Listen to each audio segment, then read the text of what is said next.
Bonsoir à tous et bienvenue sur France 3 Paris, Île-de-France. Comment reprendre le cours de nos vies 4 jours après les attentats qui ont endeuillé Paris? Où en est-on de l'enquête? Comment faire face à la menace terroriste? Autant de questions que nous allons aborder ce soir dans cette nouvelle édition spéciale. Et on commence justement par la sécurité. La Tour Eiffel qui avait rouvert hier au public est restée fermée une grande partie de la journée. Salariés et syndicats dénonçaient ce matin des failles dans la sécurité. William Vanki, Farid Benbekay.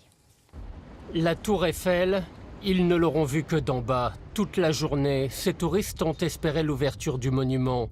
Malgré les gendarmes, policiers et militaires sur place, le personnel estimait que les conditions de sécurité n'étaient pas suffisantes pour ouvrir ce matin. Déçus, les visiteurs se montraient compréhensifs. Pour moi, ça va. Nous ne sommes que des touristes. Nous reviendrons. C'est des endroits sensibles, donc je comprends. Oui. C'est des endroits sensibles, oui. C'est où il y a le plus de touristes, le plus de personnes qui viennent. Donc je comprends qu'on puisse avoir peur des inquiétudes. Le personnel réclamait la mise en place de barrières comme celle-ci, avec un système de filtre tout autour du parvis. En fin d'après-midi, un accord est trouvé avec la direction. C'est alors que les militaires font évacuer le parvis. Je vous dirai de vous arrêter de toute façon. S'il vous plaît, avec la caméra, c'est la même chose. Continuez en avant.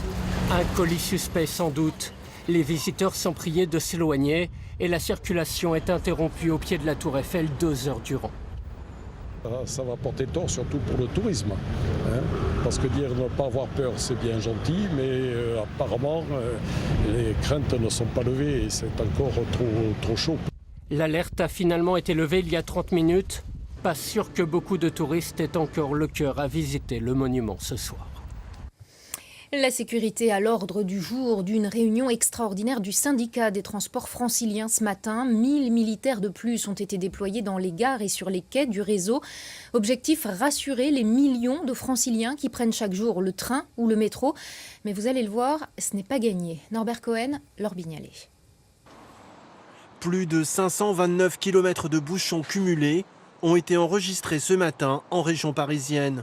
Un record qui s'expliquerait peut-être en partie par les attentats survenus vendredi dernier. S'il faut que je prenne les transports en commun, malheureusement je les prendrai. Après avec mes enfants ou des choses comme ça, non, j'éviterai de les prendre, ça c'est clair. La peur de prendre les transports. Pourtant, militaires et policiers sont souvent visibles dans les endroits très fréquentés du RER et du métro. Mais cette présence est-elle suffisante pour rassurer les usagers ? Moi, personnellement, je ne peux pas prononcer « j'ai pas peur ». Voilà, j'ai vraiment la peur au ventre. Il ne faut pas y penser. Voilà, il faut vivre. Je pense que tout le monde a peur. On ne se sent pas en sécurité. Je suis désolée de dire ça, mais c'est vrai qu'il y a une ambiance dans le métro assez spéciale. Il y a un petit côté être sur le qui-vive. Et en même temps, tout ça plutôt dans le calme. Je ne sens pas de grands mouvements de panique et d'inquiétude. Pour renforcer le niveau de sécurité, un conseil spécial du STIF, le syndicat des transports, avait lieu ce matin avec tous les responsables concernés. Le préfet de police a augmenté les moyens qu'il met dans les réseaux de transport, plus ce qui existait déjà, que ce soit des moyens humains ou des moyens de caméra, me semble rendre ce réseau sûr et tout à fait sécurisé. L'objectif affiché est de doubler le nombre d'agents en tenue chaque jour, soit la présence quotidienne de plus de 600 hommes sur le réseau. Les embauches prévues par la SNCF seront anticipées pour être effectives avant la fin de l'année. Et notez que le trafic des bus sera perturbé demain à Paris et en proche banlieue. La RATP prévoit 3 bus sur 4. 3 syndicats de chauffeurs appellent à la grève pour obtenir des embauches, un mouvement décidé avant les attentats. Transport, grands magasins, impossible pour les militaires et les policiers de sécuriser tous les lieux publics de la capitale. Beaucoup de salles de spectacle qui rouvrent ce soir font appel à des sociétés privées, des vigiles qui se retrouvent eux aussi en première ligne. Alexandra Elkaïm, Philippe Aliès. Les lumières se sont rallumées au Zénith. Ce soir, la salle parisienne rouvre ses portes pour le concert du groupe britannique Simply Red, 4 jours après l'attentat au Bataclan. Depuis, tous les concerts avaient été annulés par arrêté préfectoral. Nous, on est très contents que la vie reprenne. Pour autant, on était très affectés de ce qui s'est passé vendredi, dans la mesure où ça touchait évidemment le public. Tout le monde a été touché vendredi, mais nous en particulier, parce que c'est la première fois que le monde du spectacle était visé aussi cruellement. Pour ce concert qui affiche complet, le Zénith a renforcé à partir de ce soir son dispositif de sécurité en doublant ses effectifs habituels sous le contrôle du préfet et de la mairie. Nous avons des gens qu'on appelle les fouilleurs-fouilleuses, nous avons les vrais agents de sécurité, nous avons des maîtres chiens, c'est-à-dire tout autour de l'enceinte du Zénith, le périmètre qui est entre le grillage et la salle proprement dite, il y aura des maîtres chiens et nous allons créer des files d'attente en amont du pré-contrôle. Un peu partout dans les salles de spectacle et les grands magasins, les questions de sécurité sont au centre des préoccupations. Les sociétés de sécurité privées sont assaillies de demandes. 30% d'effectifs supplémentaires ont été demandés depuis les attentats, partout en France, pour une période d'au moins 3 mois. Ça peut avoir un effet dissuasif, dans la mesure où des agents de sécurité formés, sérieusement entraînés et qualifiés vont pouvoir détecter des individus au comportement suspect et aviser immédiatement les services de police pour qu'ils interviennent et qu'ils les interpellent. Si ces forces de police ne sont pas disponibles, peut-être pourront-ils, eux, les neutraliser, s'ils sont encore une fois formés et entraînés. La profession réclame aujourd'hui une formation spécifique aux risques terroristes pour ses agents. Conséquence de ces attentats, les touristes désertent Paris. Ils sont nombreux à être partis dès ce week-end. Beaucoup d'autres ont décidé de reporter ou d'annuler leur venue, sans compter les salons professionnels, eux aussi annulés pour cause d'état d'urgence. Un coup dur pour les hôteliers. Geneviève Faure, Virginie de la Haute-Maison. Le congrès des maires de France aurait dû se tenir dès aujourd'hui et pour 3 jours au parc des expositions de la Porte de Versailles. Il est reporté en juin 2016. Conséquence pour les hôtels situés aux alentours, des annulations en série.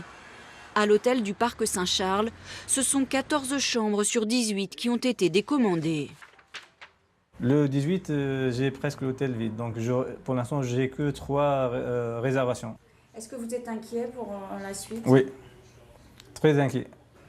On a des salariés, on a des charges, des règlements à honorer, donc du coup, ça devient un coup dur. Déjà fortement touché par les conséquences des attentats de Charlie Hebdo en janvier dernier, l'hôtellerie s'apprête à vivre des semaines difficiles. Les professionnels prévoient entre 30 à 50% de réservations en moins pour le mois de novembre et les établissements haut de gamme sont déjà les plus pénalisés. Toute l'hôtellerie de prestige et la restauration de prestige est touchée de plein fouet. Pourquoi? Parce qu'essentiellement 80% de leur clientèle est étrangère. Donc effectivement, par mesure de précaution, ils ont annulé immédiatement. Pour soutenir le secteur, la BPI France, la banque publique d'investissement qui finance plus de 3000 hôtels en Île-de-France, a annoncé qu'elle suspendait pour 6 mois les mensualités de crédit pour les établissements en difficulté. Nous n'exigeons pas le remboursement des échéances et c'est repoussé. Un crédit qui se terminerait fin 2020, il se terminerait courant 2021. Voilà. Ça permet d'avoir l'air, d'avoir la trésorerie nécessaire pour faire face, pour éventuellement aussi adapter son offre pendant la période où ça dure, en espérant que ça dure le moins longtemps possible. Car dès à présent, les hôteliers et leurs salariés envisagent la période des fêtes avec une certaine appréhension. Bonsoir François Navarro, Bonsoir. Vous êtes directeur général du comité régional du tourisme. Alors après les attaques de janvier, le secteur va avoir du mal à se remettre de ces nouveaux attentats? Alors aujourd'hui, si la question est est-ce qu'il y a un impact, oui, il y a un impact réel et c'est normal, puisqu'entre les visiteurs qui ont annulé leur séjour et qui ne sont pas venus chez nous et ceux qui étaient chez nous et qui ont souhaité raccourcir leur séjour, l'addition des deux fait que, évidemment, il y aura une baisse de la fréquentation. Après, les mois de novembre et de décembre ne sont pas des bons mois pour notre destination. Malgré l'approche des fêtes. Les fêtes nous permettent d'avoir une bonne saison, sauf que décembre, par exemple, il n'y a pas de tourisme d'affaires chez nous, il n'y a pas de congrès, il n'y a pas de salon, donc le mois de décembre n'est pas un très très bon mois. Ce que nous constatons aujourd'hui aussi, vous l'avez évoqué dans votre sujet, c'est l'annulation des séminaires, des congrès. Le Salon des maires de France, l'annulation nous fait beaucoup de mal, évidemment, même s'il est reporté. Et à l'international, on a vu tout à l'heure le cas de la Tour Eiffel qui ferme, qui rouvre, qui referme. Ça, c'est désastreux en termes d'image. Alors oui, mais il faut comprendre quand même la situation que l'on vit.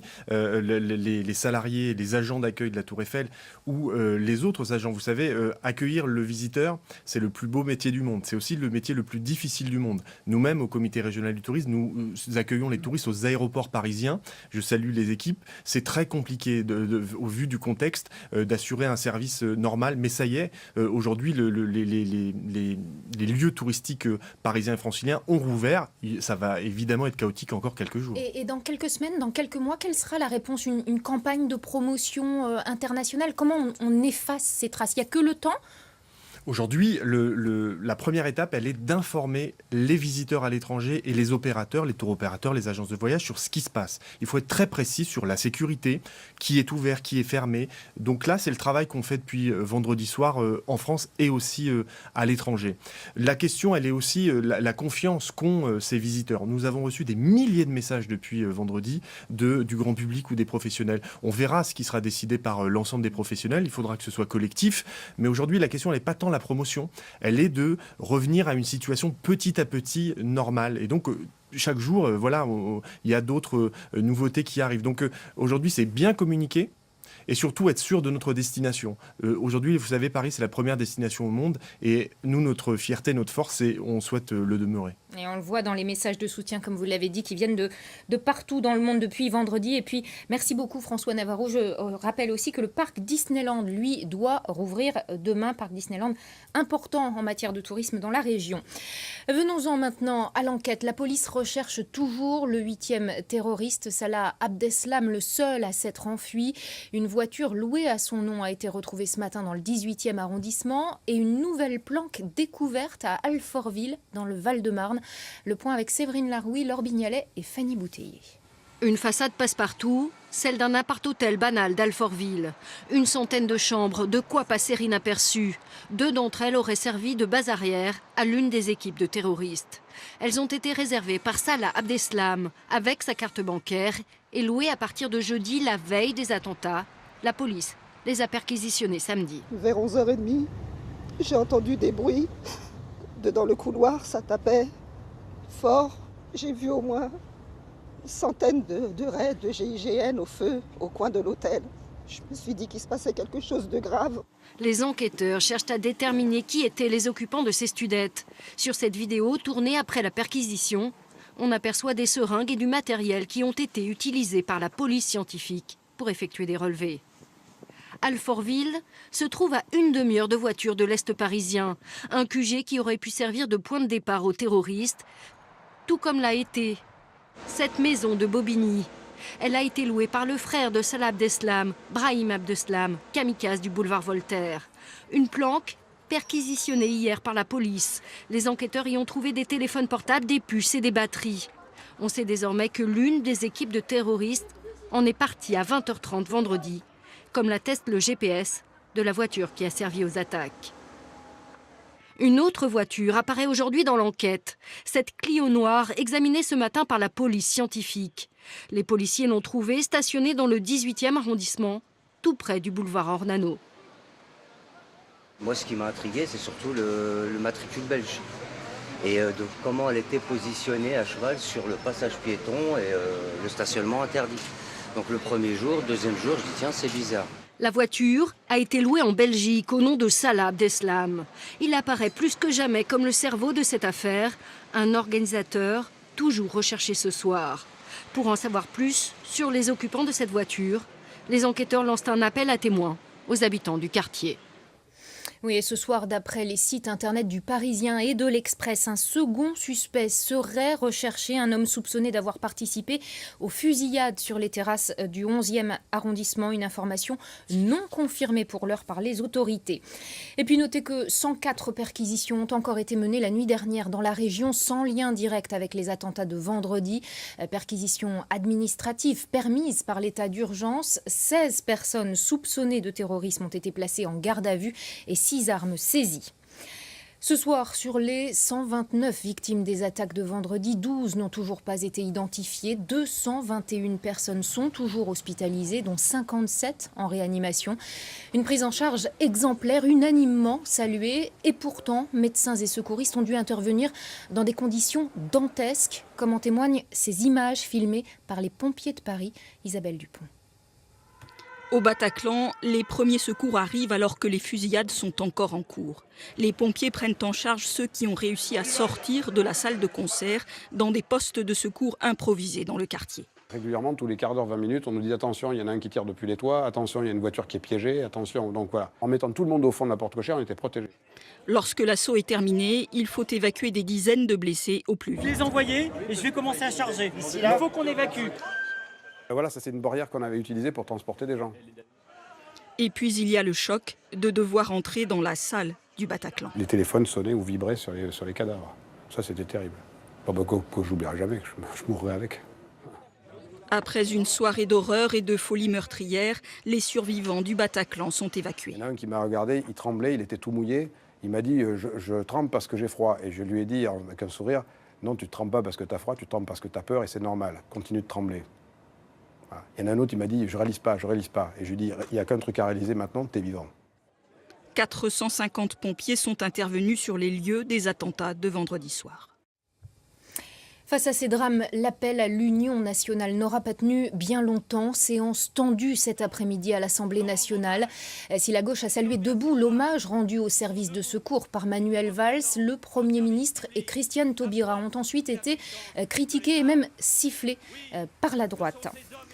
Et la campagne des régionales dans tout ça, suspendue depuis vendredi, alors que le deuil national s'achève ce soir, elle va devoir reprendre. On est à moins de 3 semaines du scrutin, mais comment faire campagne sur des thèmes régionaux après un choc de cette ampleur? Daïko Douy, Gilles Bezou. Ce soir, Europe Écologie devait tenir son grand meeting des régionales. Il a été changé en une soirée hommage avec débat citoyen, hypocrisie ou sincère réponse au drame. Le politique ne doit pas être absent. Sincèrement, il ne doit pas être absent, mais en même temps, il ne doit pas être que tout seul. Je pense qu'il faut aussi qu'on soit capable de s'élargir, de s'ouvrir, comme d'ailleurs on devrait le faire tout le temps. Mais c'est vrai que là, la période appelle à une urgence à travailler autrement de toute manière. Hier, au Conseil régional, minute de silence partagée par tous les candidats. Passé la période de deuil, la campagne va reprendre. Comment se différencier sans s'attaquer trop violemment ? Il faudra trouver la juste mesure et essayer de mener, dans les jours qui resteront pour s'exprimer auprès des franciliens, une tonalité digne et adaptée à la situation. Rien n'est facile dans ces circonstances. Mais cet après-midi, l'Assemblée nationale avait des airs de campagne francilienne. Contrairement à sa promesse, Claude Barthelone préside la séance des questions au gouvernement. La parole est à Madame Valérie Pécresse. Aujourd'hui, l'unité nationale exige l'action. Nous devons construire un bouclier de sécurité pour protéger les Français. Valérie Pécresse, aussitôt accusée de récupération politique par ses adversaires. Au FN, plus qu'ailleurs, on sait qu'on sera soumis à ce soupçon, tiré parti électoralement des attentats parisiens. Vous me parlez de récupérer, mais je ne vois pas comment est-ce qu'un responsable politique, compte tenu de ces événements, qui est amené à prendre la parole, parce que c'est une campagne électorale, peut être accusé de récupération en parlant justement de ces événements. Valérie Pécresse n'a pas encore décidé de la date de la reprise de ses meetings. Claude Barthelone penche lui pour le début de la semaine prochaine. Il restera alors juste 10 jours de campagne. Leur réaction était attendue. Ils ont les armes, on les emmerde, on a le champagne. C'est la une de Charlie Hebdo qui sort demain en kiosque, 10 mois après l'attaque du journal satirique qui avait fait 12 morts. L'humour noir de la dessinatrice Coco. Dans son édito, Ries appelle à ne pas céder malgré le sang et les larmes, ne pas céder à la peur ni à la résignation. Bonsoir Zineb El Razoui. Vivre sous la menace, sous protection permanente, c'est votre quotidien depuis l'attaque de Charlie. Vous n'avez pas participé directement à ce dernier numéro. Où étiez-vous vendredi soir et quelle a été votre première réaction ? Eh bien, j'ai eu de la chance. Vendredi, je ne me trouvais pas dans l'un des lieux qui ont fait l'objet d'attaques. J'étais chez moi lorsque j'ai découvert l'ampleur de ce qui était en train de se passer. J'étais évidemment choquée de ce que j'étais en train de voir, mais absolument pas surprise de ces attaques-là. C'était attendu. La guerre nous a été déclarée depuis longtemps par les djihadistes, par l'État islamique et par tous ses dérivés et ses membres ou ceux qui se revendiquent de cet État-là. Et l'ampleur non plus ne m'a pas étonnée dans la mesure où je suis consciente de la barbarie de ces gens-là et je sais qu'en réalité, ils aimeraient bien faire plus de victimes. Même. Vous trouvez qu'on n'a pas suffisamment tiré les leçons de Charlie, au-delà du 11 janvier, de l'état d'esprit du 11 janvier? On n'a pas été assez vigilant? Eh bien, au-delà de la compassion du 11 janvier, je me demande aujourd'hui, des mois plus tard, comment nous pouvons descendre encore plus bas que ce qui était arrivé en janvier. Je me pose la question, lorsque je vois tous ces responsables faire une espèce de surenchère de mesures aujourd'hui, qu'est-ce qui a été fait concrètement depuis janvier en matière de déradicalisation? Depuis janvier, les prêcheurs de la haine ont continué à sévir, on a continué à avoir des événements du type du salon de la femme musulmane, où on a eu une succession de prêcheurs salafistes qui, en gros, nous expliquaient que le viol conjugal n'était pas un problème, etc. On continue à laisser parler ces gens-là. Aucune mesure n'a concrètement été prise. Donc, j'interpelle aujourd'hui ces politiques. Que comptent-ils faire à partir de maintenant? Très concrètement, au Congrès, hier, François Hollande a fait un certain nombre de propositions. Il veut modifier la Constitution. On parle de la dissolution des mosquées radicales, de déchéance de nationalité. Ça va dans le bon sens pour vous? Moi, je pense que d'abord, tous ces prêcheurs radicaux auraient dû être virés de ce pays depuis très longtemps, ou alors ils auraient dû être sanctionnés avant d'être expulsés, c'est certain. Je ne comprends pas comment l'on peut se prévaloir de la liberté de culte envers une idéologie qui, elle, prône quelque chose qui s'appelle le délit d'apostasie. La liberté de culte ne peut être prônée qu'envers les cultes qui respectent les lois de ce pays. Aujourd'hui, Pourquoi ça ne s'est pas fait avant? On a été peureux? Je pense en réalité que nous avons aujourd'hui quelque chose qui empoisonne considérablement le débat en France. C'est cette accusation d'islamophobie, de ne pas être une patrie d'accueil sous prétexte qu'on n'a pas envie d'accueillir des radicaux. Aujourd'hui, l'islamophobie est un terme utilisé comme ça pour taxer de racisme toute personne qui en réalité ne s'en prend pas à une race, mais s'en prend à une idée, à une idéologie en l'occurrence. Merci beaucoup Zineb El Razoui pour ce point de vue ce soir. Allez, tous au bistrot maintenant. Le mot d'ordre peut paraître curieux, mais il a été lancé sur les réseaux sociaux. Les Parisiens invités à sortir ce soir pour conjurer la peur, riposter aux terroristes. Nicole Bappel, vous êtes dans le 10e arrondissement. Est-ce qu'il y a du monde déjà en terrasse malgré la pluie ce soir ? Eh bien, vous le constatez, malgré la pluie, la clientèle n'hésite pas à se mettre en terrasse. Nous sommes dans un bistrot parisien du 10e arrondissement, à 2 pas du Petit Cambodge et du Carillon, 2 des cibles des attentats de vendredi. Depuis, la profession s'est mobilisée avec l'aide des réseaux sociaux pour organiser cette soirée tous au bistrot ou au resto. Une consigne, à 21h, il y aura 1 minute de silence en hommage aux victimes. Je vous propose d'écouter l'un des restaurateurs qui participe à cette opération. Depuis les événements, les gens sont sortis dès le lendemain. Dimanche, il y avait beaucoup de monde, hier aussi. On sent que l'atmosphère est un petit peu lourde, mais que les gens sont quand même là pour plein de choses, pour montrer qu'ils ont envie de continuer à vivre, pour faire un pied de nez peut-être à cette situation, pour se rassurer, pour se retrouver. Pour échanger parce que c'est un peu pesant et je crois que les gens ont besoin aussi d'en parler entre eux. Oui, et puis au-delà du symbole, Nicole, c'est aussi vital, il faut le dire, pour l'économie de ces établissements. Vital, vous l'avez dit, puisque les premiers chiffres sont sortis. Les grandes tables ont souffert avec une baisse pendant ce week-end de 80% de réservations. La petite restauration s'en sort mieux, avec 10 à 20% de baisse, grâce à sa clientèle de quartier restée solidaire, comme elle semble vouloir l'être ce soir. Merci beaucoup Nicole pour cette intervention. Voilà ce que nous pouvions dire ce mardi soir sur ces attentats. Avant de se quitter, je voulais simplement encore vous dire un petit mot pour saluer notre collègue Dominique Bouchet, chef d'édition en régie. C'est lui la voix dans mon oreillette et c'était ce soir son tout dernier journal. Il a consacré 38 ans à notre rédaction d'Île-de-France et à vos journaux. Merci à lui. Bonne soirée à vous. Dans un instant, la rédaction nationale prend le relais. Je vous souhaite une belle soirée. À demain.